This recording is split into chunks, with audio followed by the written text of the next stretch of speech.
Good evening, my imaginary friends. How are you today?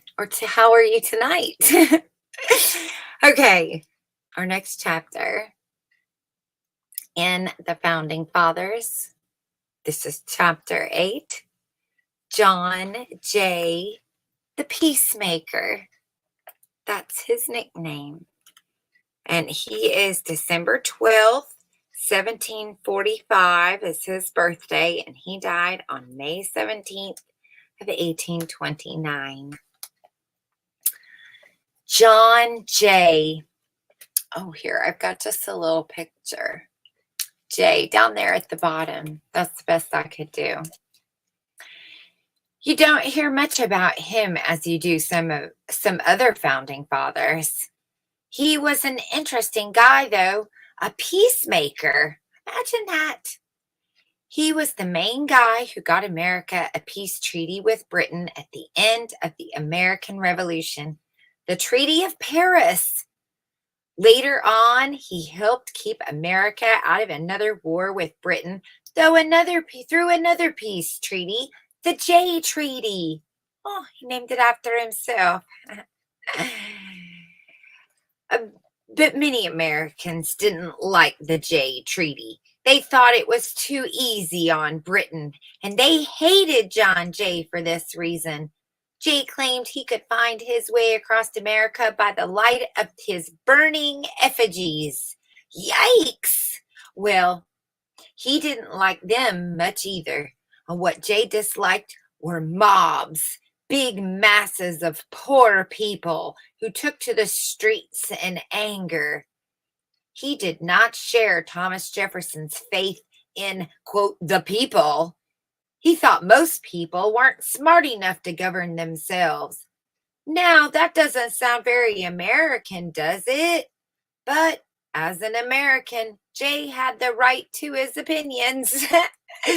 For instance, he believed that America should be an officially Christian nation, a plan not included in the Constitution. Foiled! But he did sometimes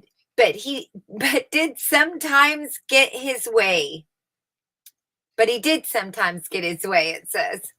After governor of New York, he freed more slaves than had ever been freed in America, and he helped convince the founding fathers to adopt the Constitution.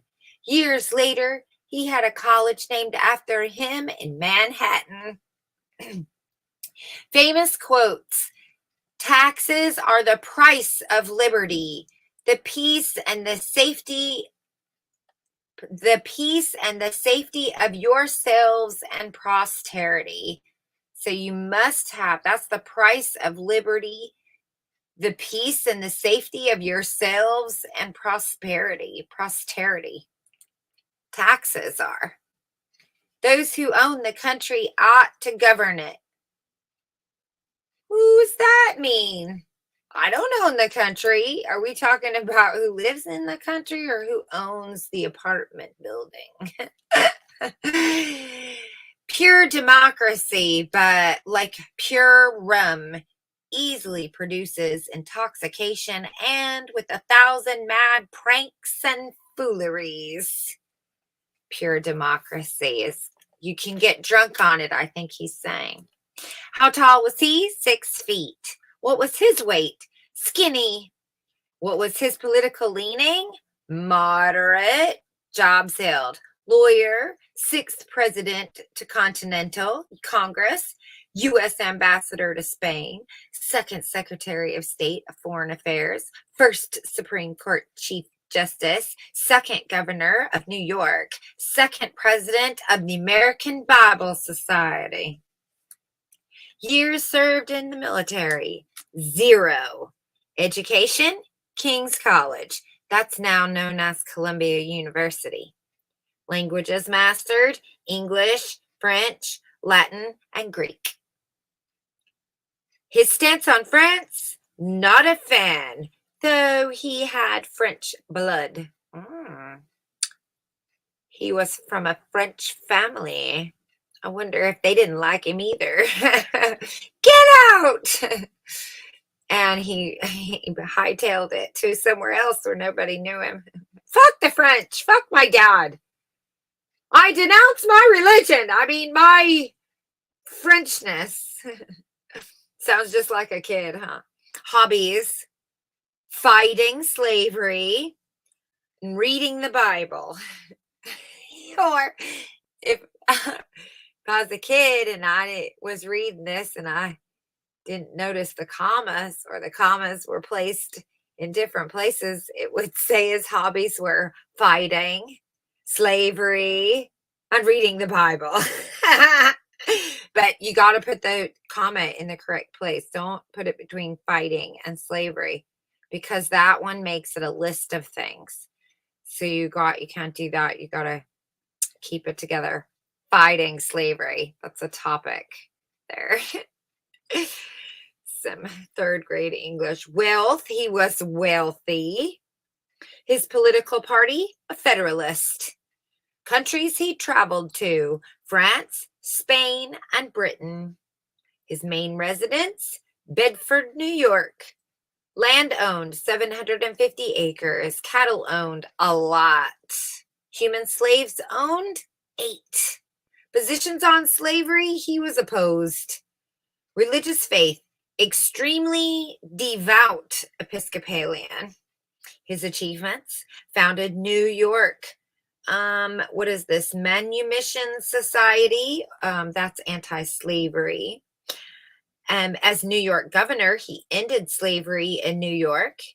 He negotiated the Treaty of Paris. He negotiated the Jay Treaty, and he wrote the Federalist Papers with Hamilton and Madison. What were his thoughts on the Boston Tea Party? He thought tea parties deserved fair trials. Hang him up. That's what's fair, right? Anyway, he kind of sounds like a little bit of a dirt bag as well. Just maybe a little extreme. So far, I've 7 of them, and no one has passed the douche test yet. They're all douches. It turns instant green. Money. Instant green. It's another douchebag. Bummer. Just the fact that he's named the Peacemaker, that opposite of whatever they say. I'm the Christian Brotherhood. We love babies. And then the Peacemaker. I bet he is. That's why he's string him up. Fair trials. Oh, man. I don't know. He also ended slavery. String him up. But and that's what as a governor, he ended it in New York. Good. Yay. Look, he's forever known as. Everybody worships this guy. This God showed up one time in history and says, I'm the God that's going to declare an end to slavery. And everyone bows down. Oh, he brought us out of Egypt. Good job, John Jay. Good night, my friends. Even if you are imaginary.